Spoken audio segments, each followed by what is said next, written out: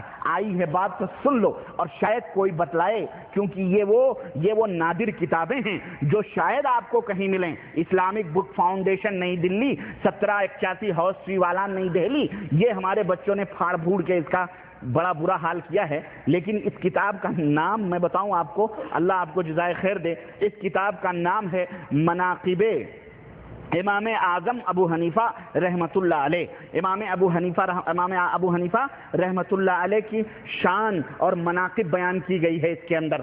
یہ اس کے اوپر پیش لفظ مولانا سمیع الحق مدد ذلہ مدیر ماہنامہ الحق دارالعلوم حقانیہ اکوڑا کھٹک 23/1408 سن 1987 میں اس کا لکھا ہے، اور اسی طرح مولانا عبدالحق محتمی بانی دارالعلوم حقانیہ یہ جو ہے ان کی، اور اس کے اوپر تاثر کس کا ہے، مولانا قاضی زاہد الحسینی، مولانا علی احمد علی لاہوری کا ہے یہ، اور اس کے اوپر اس کے اندر بہرحال یہ امام ابو حنیفہ رحمۃ اللہ علیہ کے فضائل اور آپ کے مناقب اور آپ کے سیرت کے تعلق سے باتیں بیان کی گئی ہیں۔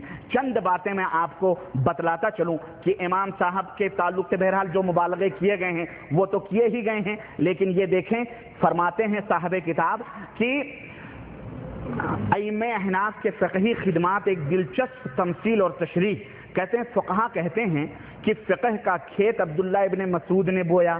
سنو، فقہ کا کھیت کس نے بویا؟ عبداللہ ابن مسعود نے بویا۔ حضرت علقمہ نے اس کو سینچا، ابراہیم نخعی نے اس کو کاٹا، حماد نے اس کو ماڈھا یعنی بھوسے وغیرہ سے اناج وغیرہ الگ کیا، امام ابو حنیفہ رحمۃ اللہ علیہ نے اس کو پیسا، امام ابو یوسف نے اس کو گوندھا، امام محمد نے اس کی روٹیاں پکائیں اور باقی سب اس کے کھانے والے کی آفاقیت و جامعیت کیا ہے؟ کہتے ہیں کہ دنیا کے اندر امام ابو حنیفہ کا پہلا مذہب امام ابو حنیفہ کا ہی ہے، جیسا کہ ارباب کشف نے کہا ہے کہ اللہ تعالیٰ نے امام ابو حنیفہ کو اپنے دین کی پیشوائی کے لیے چن لیا ہے۔ یہ مبالغے دیکھیں، یہ سیرت بیان ہو رہی ہے، چن لیا ہے اور اپنے بندوں کا انہیں امام بنایا ہے۔ استغفر اللہ، استغفر اللہ، یہ اللہ کے اوپر بہتان نہیں، یہ اللہ کے اوپر جھوٹ تہمتیں نہیں لگانا ہے۔ سنو، ان کے ماننے والے ہر زمانے میں بڑھتے جائیں گے، قیامت تک بڑھتے جائیں گے، اللہ کے فضل سے آج گھٹتے جا رہے ہیں، الحمدللہ اللہ کا فضل ہے۔ کیوں؟ حقیقتیں جب لوگوں کو واضح ہو رہی ہیں تو توبہ کر رہے ہیں۔ اور سنو، یہی نہیں بلکہ کہتے ہیں کہ امام صاحب جو تھے، ایک سیکنڈ، امام صاحب اللہ آپ کا بھلا کرے، کہتے ہیں کہ ریاضت و مجاہدہ حضرت امام ابو حنیفہ رحمۃ اللہ علیہ کی سیرت یہ ہے کہ امام ابو حنیفہ رحمۃ اللہ علیہ نے 40 سال تک عشاء کے وضو سے صبح کی نماز پڑھی ہے، سنیں، اور عموماً رات کو تمام قرآن مجید ایک رکعت میں پڑھ لیا کرتے تھے۔ استغفر اللہ، ایک سنت کا شیدائی، ایک اگر امام ابو حنیفہ رحمۃ اللہ علیہ، اس میں کوئی شک نہیں کہ وہ نبی کریم صلی اللہ علیہ وسلم کی سنتوں کے شیدائی، ان کی وہ اللہ کے نبی نے فرمایا 3 دن سے کم میں جو قرآن کو پڑھتا وہ قرآن کو سمجھتے نہیں۔ کیا امام صاحب ایسی حرکت کر سکتے ہیں؟ ایک رات میں پورا قرآن پڑھ لیا کرتے تھے، ظہر کے بعد تھوڑا سو لیا کرتے تھے، اور فرماتے ہیں کہ رسول اللہ صلی اللہ علیہ وسلم نے فرمایا ہے کہ قیام لیل والے ظہر کے بعد نیند سے امداد طلب کر لیا کرو۔ رمضان میں معمول بدل جاتا تھا، ایک ختم قرآن رات کو اور ایک ختم قرآن دن کو کر لیا کرتے تھے۔ رمضان میں ایک دن میں ایک رات میں قرآن پڑھ لیا کرتے تھے۔ رمضان میں 60 مرتبہ قرآن کا معمول تھا اور زندگی بھر میں آپ نے 55 حج کیے ہیں۔ میں یہ حیرت میں پڑ گیا یار، یعنی یہ قرآن کی دن میں ایک، رات میں ایک، کم از کم روزانہ ایک، پھر 55 حج، پھر اس میں امام صاحب رحمۃ اللہ علیہ فقہ کے مسائل کب بیان کرتے تھے، کب اس کا ذکر ہوتا تھا، کب میٹنگ ہوتی تھی. ابھی میں وہ کمیٹی بھی بتاؤں گا جس میں 40 افراد ہیں. مجھے حیرت ہوتی ہے. سنیں ایک، اور یہی نہیں بلکہ ایک جگہ اور لکھتے ہیں، سنو، کہتے ہیں کہ، اور سنیں امام صاحب کی تعریف بیان کی جا رہی ہے. نعوذ باللہ، امام صاحب کی تعریف کیا ہے، اس میں امام صاحب کی توہین بھی ہے. کہتے ہیں کہ امام محمد بن حسن شیبانی جو ان کے دوسرے بڑے پیارے شاگرد ہیں، لڑکپن میں بڑے حسین اور بڑے خوبصورت صاحب جمال تھے. امام ابو حنیفہ کی خدمت میں طالبانہ حیثیت سے داخل ہوئے. پہلی نظر پڑی جو غیر اختیاری تھی، اس کے بعد ان کی طرف کبھی نظر اٹھا کر کے نہیں دیکھا، بلکہ ان کو ستون کے پیچھے بٹھا کر درس دیا کرتے تھے. استغفر اللہ. یعنی یہ کیا بتانا چاہتے کہ امام صاحب نعوذ باللہ اس طرح اپنی شہوت کے اوپر کنٹرول نہیں کر پاتے؟ استغفر اللہ. یہ تعریف بیان کی جا رہی ہے. استغفر اللہ. اور سنو، کہتے ہیں کہ امام صاحب رحمۃ اللہ علیہ جو ہے، یہ دیکھیں، امام ابو حنیفہ رحمۃ اللہ اپنی زندگی میں 55 حج کیے. جب آخری مرتبہ زیارت بیت اللہ کے لیے تشریف لے گئے تو کعبۃ اللہ کے خادموں سے دروازہ کھولنے اور اندر داخل ہونے کی اجازت چاہی. جب دروازہ کھول دیا گیا تو بیت اللہ کے دونوں ستونوں کے درمیان نماز کے لیے کھڑے ہو گئے. اور سنو مسلمانوں، سنو ذرا غور سے، اور ایک پاؤں پر دوسرا پاؤں رکھ کر پورا قرآن ختم کیا. یہ کون سی عبادت کا طریقہ تھا؟ یہ ہمارے اس امام اہل سنہ کو اتنی تہمتیں لگا لگا کے یہ بیچارے علماء حضرات کیا ثابت کرنا چاہتے ہیں، یہ بتلاؤ.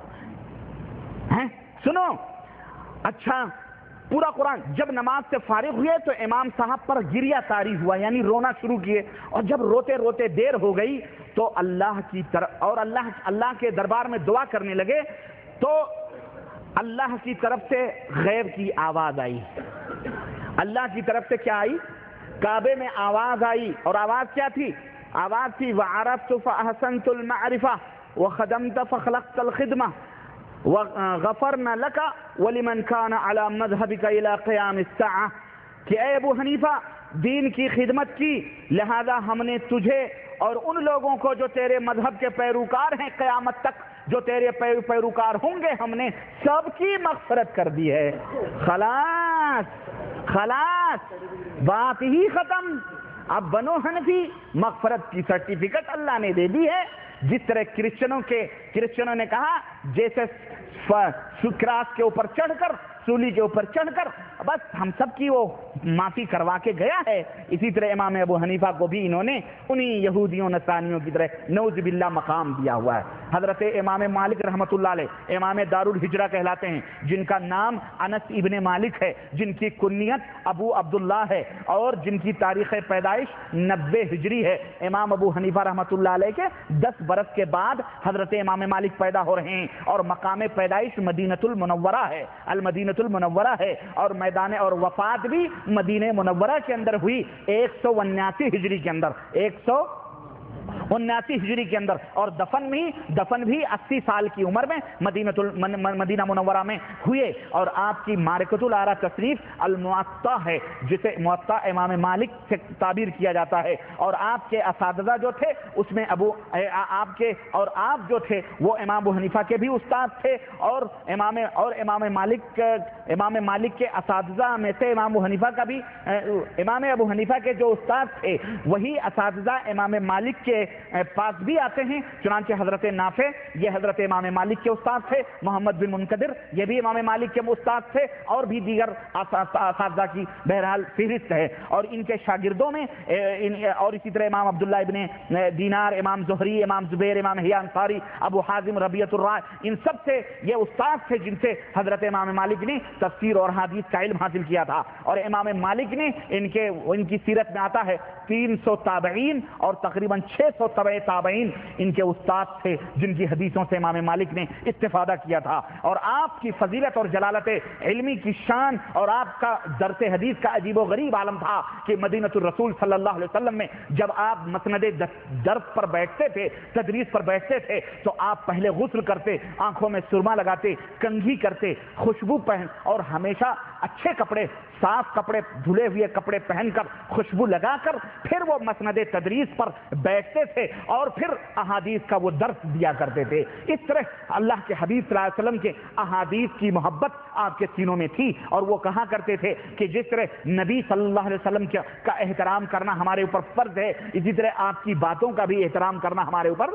فرض ہے۔ آج خوب آزادیاں ہیں، جو جیسے چاہے وہ اپنے منہ میں آتا ہے نبی کی حدیث کا انکار کرے، نبی کی حدیث کا مذاق اڑائے، اپنے مولویوں کی باتوں کے اوپر عمل کرے، اور نبی کی حدیث کو چیگم کی طرح پھیلا کر اپنے مذہب اور اپنے نظریات اور خیالات کے مطابق بنے۔ لیکن اگر وہ دور ہوتا تو پیٹھ سرخ ہو جاتے، پیٹھ لال ہو جاتے۔ ہارون رشید کے زمانے لگا حضرت امام قامبی وہ حاضر ہوئے، کہنے لگے امام مالک، اور رونے لگے آخری وقت میں امام مالک کہنے لگے کیوں رو رہے ہیں؟ آپ نے تو حدیثوں کی خدمت کی ہے، آپ اس وقت کیوں رو رہے ہیں اللہ کے نبی کے شہر میں رہتے ہوئے؟ کہنے لگے میں یہ رو رہا ہوں، کہنے لگے واللہ لوددت انی ضربت بکل مسئلۃ افتیت بالرأی صوتا، واللہ آج میری یہ خواہش ہے کہ کاش میری پیٹھ لال کر دی جاتی میرے ان تمام فتووں کے مقابلے میں جو میں نے اپنی رائے سے دیے ہیں، جو میں نے اپنی رائے سے دی ہیں، جن کے پیچھے کوئی دلیل نہیں ہے نبی کریم صلی اللہ علیہ وسلم کی۔ میں یہ چاہتا ہوں کہ قیامت سے پہلے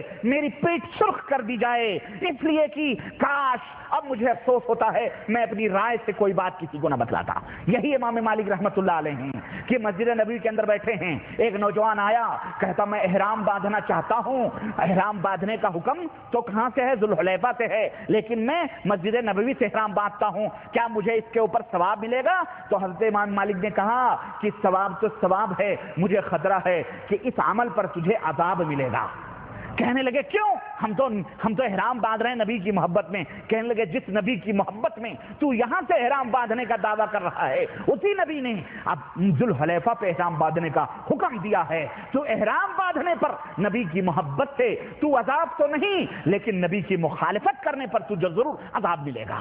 اللہ اکبر۔ دیکھیں آپ، یہ ائمہ کرام تھے، ائمہ ہوتے امام شافعی دیکھو، امام شافعی ان کا نام محمد بن ادریس ہے، ان کے دادا کا نام شافع تھا، اسی کی نسبت سے یہ شافعی منسوب ہوئے، اور یہ سلسلے نسب یہ قریشی خاندان کے نبی کریم صلی اللہ علیہ وسلم کے خاندان کے ان کا سلسلے نسب حضرت محمد رسول اللہ صلی اللہ علیہ وسلم سے جا کے ملتا ہے۔ کنیت ابو عبداللہ ہے، ولادت سن 150 ہجری ہے، یعنی امام ابو حنیفہ رحمۃ اللہ علیہ وفات پاتے ہیں اور یہ پیدا ہوتے ہیں، اور مکمل عمر ان کی 54 برس کی تھی، اور مصر کے اندر یہ جو ہے سن 204 ہجری کے اندر وفات پائے، اور مصر کے اندر ان کی قبر ہے اور وہیں ان کو دفن کیا گیا۔ امام مالک کے خاص شاگرد ہیں، اور حضرت امام شافعی کی فضیلت یہ بھی ہے کہ ابھی اب آپ بالغ بھی نہیں ہوئے تھے، بلکہ بلوغت میں پہنچ ہی رہے تھے کہ امام مالک کی لکھی ہوئی موطا مکمل ان کو حفظ کر لیا تھا انہوں نے احادیث کو، اور احادیث کے لیے مصر اور شام اور عراق اور کوفہ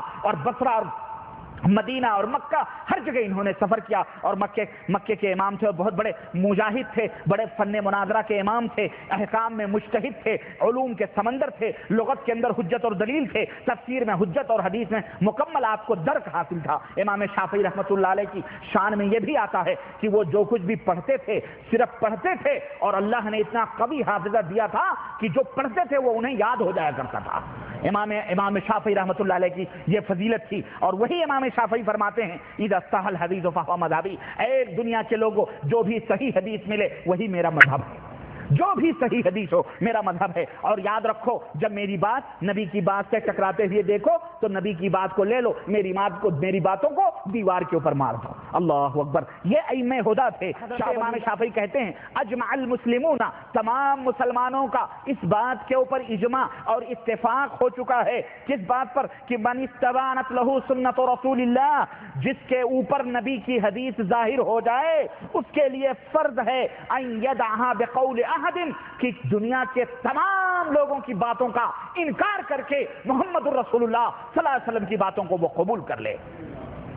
یہ اجماع ہے، اس بات پر تمام امت کا اجماع ہے، اور آج اسی کو انکار کر رہے ہیں۔ اور جو ائمہ نے نہیں فرمایا اس کے اوپر اجماع ثابت کر رہے ہیں، اجماع نعوذ باللہ۔ آؤ امام احمد بن حنبل رحمۃ اللہ علیہ امام اہل السنہ کہلائے جاتے ہیں، اللہ اکبر، جن کی فضیلت میں بیان کروں تو صفات کے اور جو ہے وقت کے وقت اور صفات کے صفات چاہیے، امام اہل السنہ سب بیان کرتے ہیں جنہوں نے جو مشقتیں اٹھائیں، آپ کو جس طرح ظلم کیا گیا آپ کے اوپر خلق قرآن کے مسئلے پر، جس قدر آپ کے ساتھ رویے رکھے گئے بدعتی محدثوں نے اور ان ظالم بڑے بڑے علم کے بننے والوں نے حضرت امام احمد بن حنبل کو کس طرح سے ستایا گیا، بہرحال وہ ایک الگ داستان ہے۔ ان کی کنیت بھی ابو عبداللہ ہے اور ان کا نام احمد ابن محمد اور حنبل یہ ان کے دادا کا نام تھا، اسی کی طرف منسوب ہو کر کے احمد ابن حنبل ان کو کہا جاتا ہے۔ پیدائش 12 ربیع الاول سن 241 ہجری کے اندر یہ پیدا ہوئے بغداد کے اندر، اور پھر 77 سال کی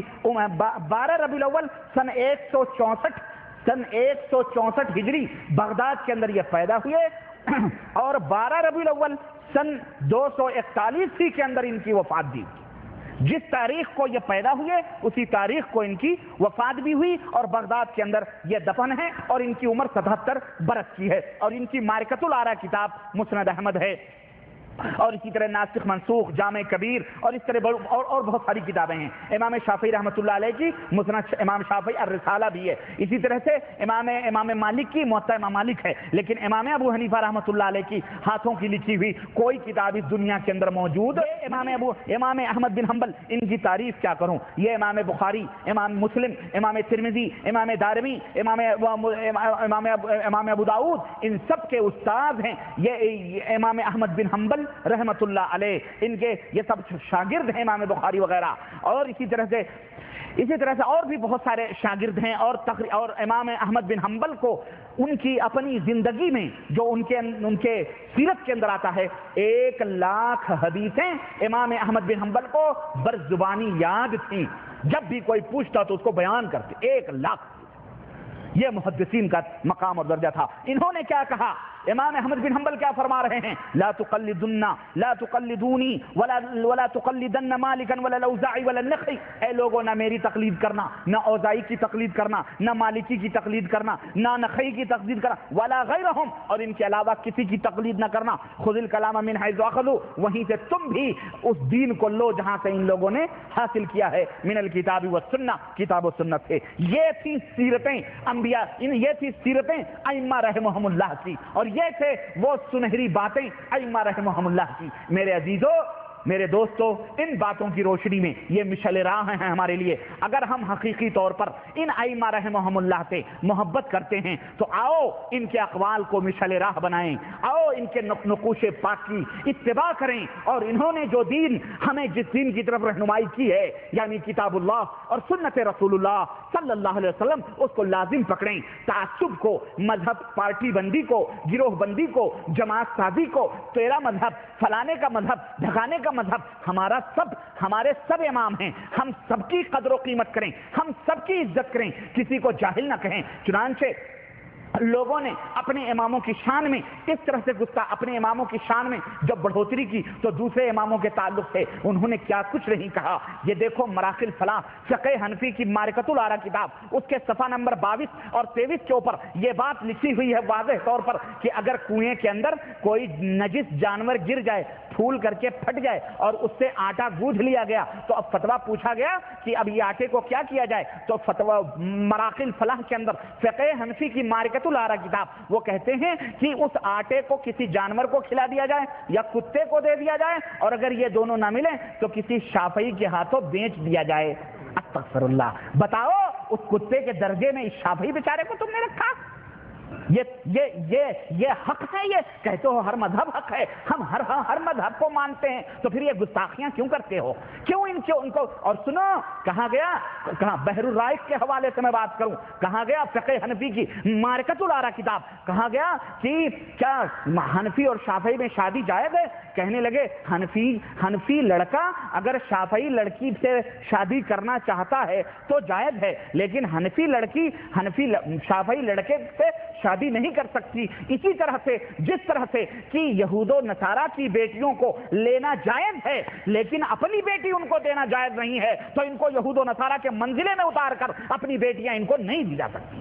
بتاؤ، یہ شافعی یہود و نصارہ کی طرح ہیں؟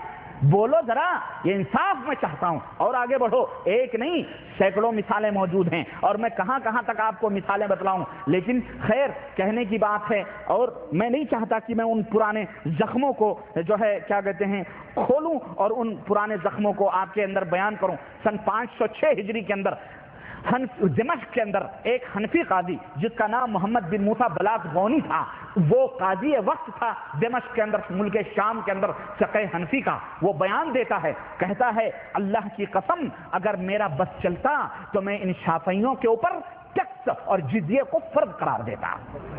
اور یہ کس کو ٹیکس کس سے لیا جاتا ہے؟ اسلام نے جزیہ کس کے اوپر مقرر کیا ہے؟ کافروں کے اوپر. کیا یہ کافر تھے؟ استغفر اللہ. اور آج بھی ہمارے ملکوں کے اندر جاؤ, ہمارے ملکوں کے اندر حنفی اور شافعی کے اندر اس قدر خلیج ہے کہ پتہ ہی نہیں چلتا ہے, نہ ان کی بیچاروں کی مسجدوں کا پتہ چلتا ہے, نہ کوئی شادی بیاہ کرتا ہے, بالکل غیر مسلم کی طرح ان کے ساتھ معاملات کیے جاتے ہیں. استغفر اللہ. میں نے بامبے کے اندر دیکھا, میں نے ساؤتھ انڈیا کے اندر یہ تمام سب چیزیں دیکھی, بالکل غیر مسلم کی طرح. لیکن اللہ اکبر, یہ کب تک یہ ظلم, یہ تفرقے کب تک رہیں گے؟ یہ امت کو کب تک حنفی شافعی مالکی حنبلی کے اندر تقسیم کیا جائے گا؟ کب تک بانٹا جائے گا؟ امت کے مسلمانوں اٹھو اور ان بتوں کو توڑ دو, اور توڑ کر کتاب اللہ اور سنت رسول اللہ صلی اللہ علیہ وسلم کے دائرے میں آ کر ایک ہاتھ میں رب کا قرآن اور ایک ہاتھ میں محمد رسول اللہ صلی اللہ علیہ وسلم کا فرمان لو. یا ایھا الذین آمنوا اتقوا اللہ حق تقاتہ, اس طرح سے اللہ سے ڈرو جیسا کہ اللہ سے ڈرنے کا حق ہے. ولا تموتن الا وانتم مسلمون. اور جب مرو حنفی نہیں, شافعی نہیں, مالکی حنبلی نہیں, قادری چشتی نقشبندی سہروردی تیجانی نہیں, بلکہ جب تمہیں موت آئے تو مسلمان ہو کے مرو. واعتصموا بحبل اللہ جمیعا, اور اللہ کی رسی کو مضبوطی کے ساتھ پکڑ لو. ولا تفرقوا, اور ٹکڑے ٹکڑے نہ بنو, جماعت جماعت نہ بنو. رب نے فرمایا ومن یشاقق الرسول من بعد ما تبین له الهدى, من بعد ما تبین له الهدى. بھلا بتاؤ اس جو شخص نبی کو تکلیف پہنچائے گا, نبی کو ایذا پہنچائے گا, کب؟ من بعد ما تبین له الهدى, ہدایت کے ظاہر ہو جانے کے بعد. وَيَتَّبِعْ غَيْرَ سَبِيلِ الْمُؤْمِنِينَ, اور مومنوں کے راستوں کو چھوڑ کر, صحابہ اور سلف کے طریقوں کو چھوڑ کر وہ کسی اور راہوں کے اوپر جائے گا. نُوَلِّهِ مَا تَوَلَّى, اللہ فرماتا ہے ہم اس کو اسی راہ پہ ڈال دیں گے. وَنُصْلِهِ جہنم, اور ہم اسی راہ سے اس کو جہنم میں پہنچا دیں گے. وَسَاءَتْ مَصِيرًا, اور جہنم کتنی بری جگہ ہے, پہنچنے کی جگہ ہے. اللہ کے حبیب صلی اللہ علیہ وسلم, صحیح مسلم کی روایت مولویوں کی حقیقت میں بیان کر کے اپنی بات ختم کرتا ہوں. اور دیکھو یہ حدیث پاک قیامت تک کے لیے کس طرح سے اللہ کے نبی کی پیشین گوئی ثابت ہو رہی ہے. اللہ کے حبیب فرماتے ہیں, حضرت حذیفہ ابن یمان اس حدیث کے راوی ہیں, صحیح مسلم کے اندر یہ روایت موجود ہے, یکون بعدی ائمہ, میرے بعد کچھ ائمہ پیدا ہوں گے, لا یہتدون بہدایا, میری جو ہدایتیں ہیں, میری جو سنتیں ہیں اس کو کافی نہیں سمجھیں گے. ولا یستنون بسنتی, نہ ہی میری سنتوں کے اوپر عمل کریں گے. وسیقوم فیہم رجال قلوبہم, اور ان کے اندر کچھ لوگ ایسے پیدا ہوں گے جن کے دل قلوب الشیاطین فی جثمان الانس, انسان کے جسم میں جیسے شیطان کے دل ہوتے ہیں ایسے ہی وہ رہیں گے. ایسے ہی وہ میری امت کے ائمہ کچھ ایسے پیدا ہوں گے, رہیں گے. اور ایک جگہ اللہ کے رسول صلی اللہ علیہ وسلم فرماتے ہیں کہ میری امت میں کچھ ایسے لوگ پیدا ہوں گے, اللہ کے حبیب فرماتے ہیں میری امت میں کچھ ایسے لوگ پیدا ہوں گے جی یاتی علی الناس زمان, لوگوں کے اوپر ایک ایسا وقت آئے گا, لا یبقى من الاسلام الا رسمه, اسلام کے سوا اور اسلام کا نام باقی رہے گا. ولا یبقى من القرآن الا اسمه, قرآن کا نام باقی رہے گا, اسلام کا نام اور اس کی قرآن کی صرف لکھاوٹ باقی رہے گی. مساجدہم عامرہ, مسجدیں نمازوں پڑھنے والوں سے بھری رہیں گی. وہی خراب من الہدى, لیکن ہدایتوں سے محروم رہیں گے. علماؤہم شر, ان کے علماء اس امت کے سب سے بڑے بدماش ہوں گے. تحت ادیم السماء, اس آسمان کے نیچے علماء سب سے برے ہوں گے. من عندہم تخرج الفتنہ, انہی سے فتنے نکلیں گے اور انہی کی طرف وہ فتنے جائیں گے. تو اس دور کے یہ برے علماء فتنے یہ پھیلا رہے ہیں, فتنے یہ پھیلا رہے ہیں اماموں کا نام لے کر, تقلید کا نام لے کر. لیکن ان سے پوچھو تم اماموں کے لیبل تو تم نے لگائے ہیں, لیکن کیا حقیقی طور پر اماموں کی اتباع اور پیروی کرتے ہو؟ جھوٹ ہے, یہ مکر ہے, یہ فریب ہے, یہ دھوکہ بازی ہے. اے لوگو, ہر امام قرآن و سنت کی دعوت دینے آیا تھا, ہمیں ان کی سیرت ان کے فرمودات سے یہی پتہ چلتا ہے۔ اس لیے تمام دائرے اور تمام شکنجے اور تمام غلامی کی زنجیریں توڑ کر محمد الرسول اللہ صلی اللہ علیہ وسلم سے اپنے رشتے جوڑ لو۔ تمہیں اس دنیا کے اندر غیر مقلد کہا جائے گا، لا مذہب کہا جائے گا، بددین کہا جائے گا، طعن و تشنیع کیا جائے گا، لیکن یہ اس امت کے سب سے بدترین علماء ہیں جو اس قسم کے الفاظ اور اس قسم کی باتیں امت کے اندر پھیلاتے ہیں۔ اللہ سے دعا ہے کہ اللہ ہم سب کو ان ائمہ ہدا کے نقوش قدم کی اتباع کرنے کی توفیق عطا فرمائے، اور ان ائمہ ہدا کے اوپر اللہ العالمین جن لوگوں نے جھوٹی غلط غلط تہمتیں لگائی ہیں، اللہ ان سب کو ہدایت عطا فرما، اللہ ان سب کو سمجھ عطا فرما، اور اس امت کے علماء کو جو اپنی نسبتیں نہ جانے کہاں کہاں کرتے ہیں، اللہ ان سب کو کتاب و سنت سے جوڑ دے مولا، اور ان کے دلوں میں کتاب و سنت کی محبت عطا فرما مولا، آمین یا رب العالمین۔ وصلی اللہ علی نبینا محمد وعلی آلہ وصحبہ اجمعین، والسلام علیکم ورحمۃ اللہ وبرکاتہ۔